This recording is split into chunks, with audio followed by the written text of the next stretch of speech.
All right, in this video, there's two relatively interesting places to visit.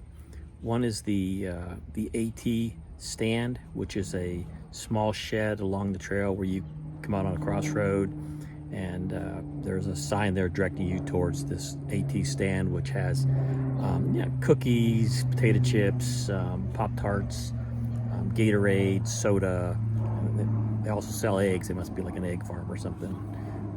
But at any rate, I don't know how long it's been around, but it's kind of an interesting thing. I don't think there's too many things like it on the Appalachian Trail. So I'd recommend when you hit it that you walk down there and get yourself a soda, at least go down and take a look. I noticed a lot of people sign their trail names on the actual shed itself. And then the other interesting aspect is the Upper Goose Pond Cabin, which is an icon of the trail. That's the place where they serve the pancake breakfast and the coffee.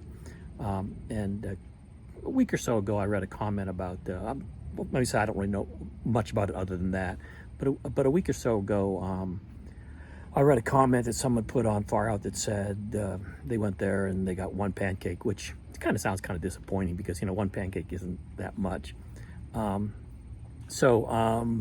But again, I was going to go there anyway. So the way it works is apparently people sign up to be the caretaker, and the caretaker is from Sunday to Sunday. And so each week there's going to be a new caretaker. So I guess that explains why people have a different experience, because depending on, you know, what the caretakers are willing to do, that may drastically change, you know, affect your experience. Now, I had a very good experience. The caretakers were a husband and wife. They were very accommodating, very enthusiastic. You could tell they were really enjoying what they were doing. You know, they wanted to make sure everybody got their 3 pancakes and everybody got as much coffee as they wanted, and there was butter and syrup for the pancakes and that kind of stuff. So that aspect, it was a pretty good experience when I was there. The bunkhouse was full, and additionally there were probably 5 to 10 people camping in the area, probably more like 10, but there were a lot of people camping in the area. Everybody seemed to have a good time. The people that were running it did a fabulous job, so my experience was really, really good. At the end of this video, there is a walk around of the outer area of the cabin, and also just a quick view of the pond and what they call the beach area. I didn't film inside the cabin because there were so many people there. You know, I didn't really want to go in and be filming people. But at any rate, I'd recommend that you at least watch the walk around of the cabin, and maybe just the view of the AT stand. Other than that, it's just, you know, trail mountains views, which are on every AT video anybody ever made. Cool. So this hike starts at Jerusalem Road, and Far Out has 2 Jerusalem roads. This is the first one if you're going north. The locals say the second one's the actual Jerusalem Road, and it ends at Upper Goose Pond Cabin, which of course is sort of an icon of the trail.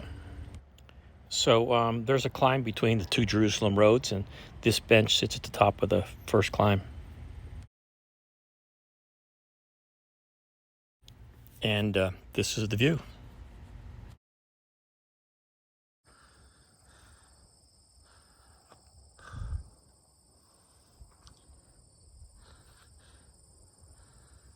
That's southbound. And this is northbound.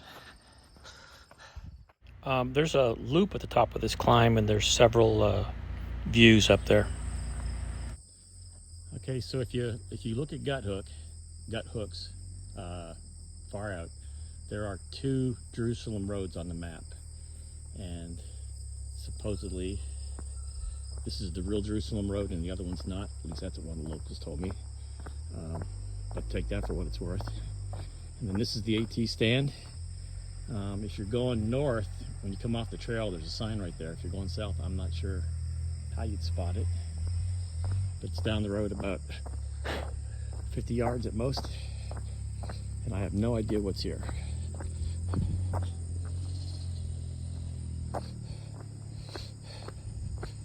I have no idea what's here, but we'll find out.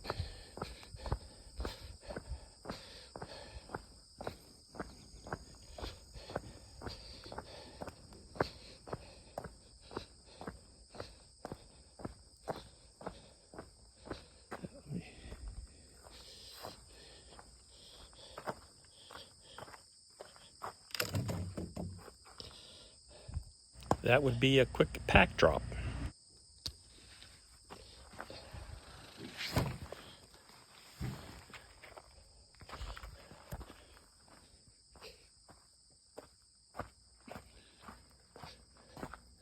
It's a cool looking house. Look at this house. Okay, the stand has Pop-Tarts, cookies, some other stuff, and a lot of soda. I didn't really look much beyond that.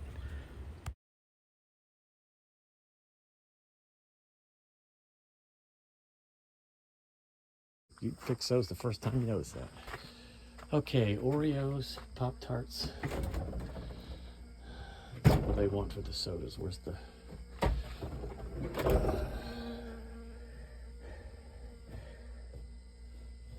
I guess I'll take a Mountain Dew since I recognize a Mountain Dew is. And see, soda's $1. I'll have to give him $1 for that. Let's see. I don't think I want anything else but a soda. Can you give him $1?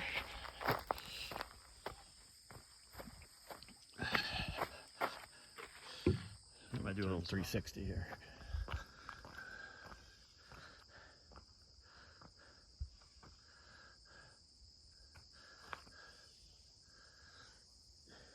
And the trail comes out right there and goes back in, of course, over here.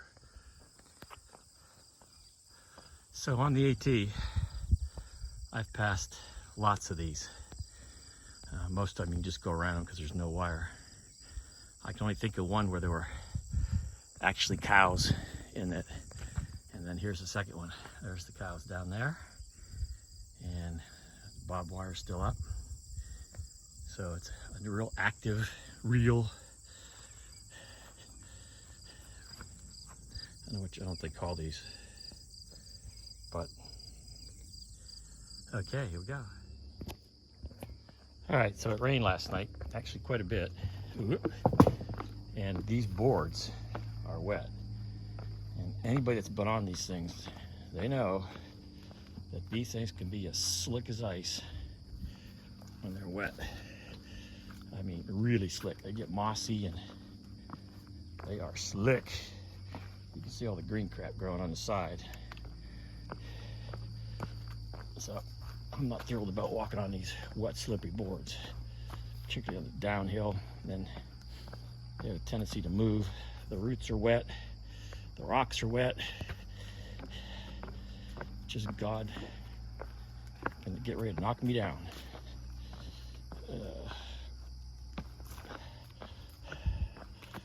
I've slipped on these things before. So I'm walking along these things like I got a stick on my butt. And you can see they move around too.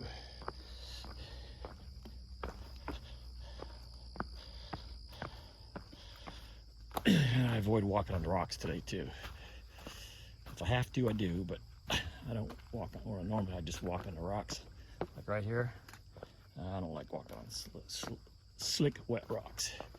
I survived.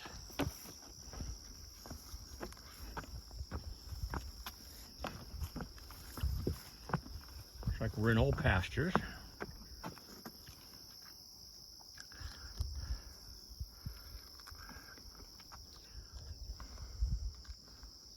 There's some marshy stuff over there. Just came out of the woods right there. And then back over to the pasture.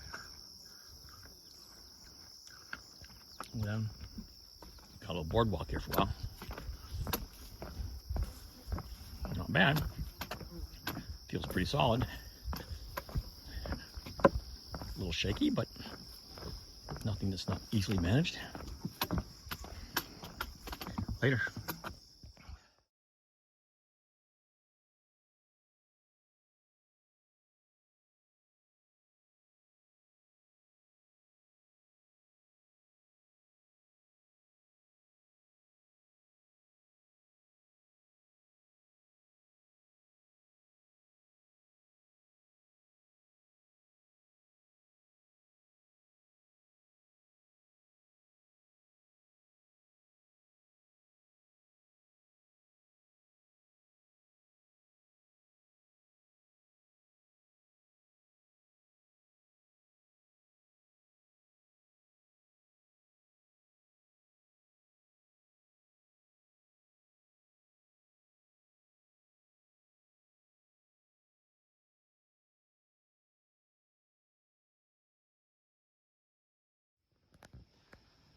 So this is, I guess this is Upper Goose Pond.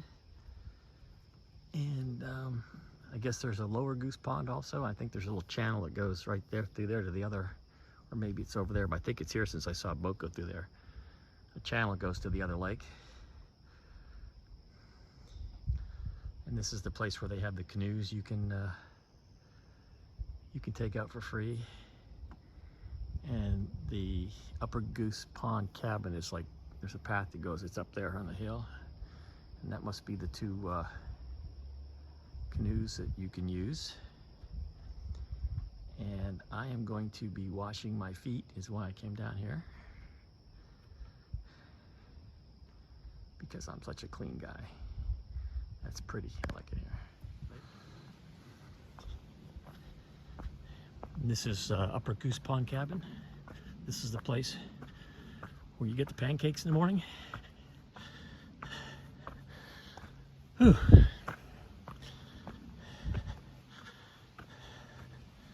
Looks like somebody just painted that. It's bright red.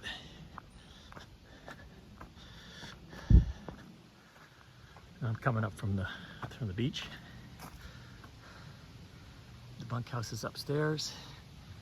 There's a little place back here for the caretaker. This week it's the caretaker and his wife. Have a nice front porch. A couple rocking chairs is nice. I came in a couple hours ago and sat down in a rocking chair.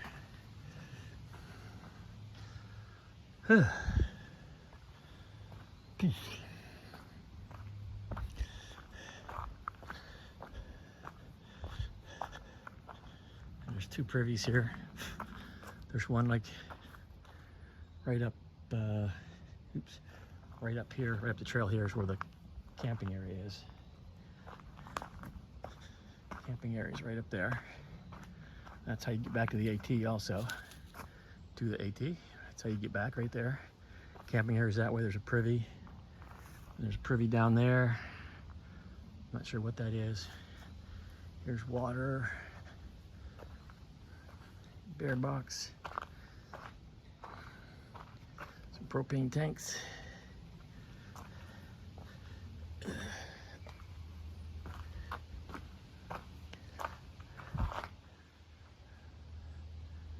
Well, there's three privies here because there's one here, there's one there, and there's one by the camping area.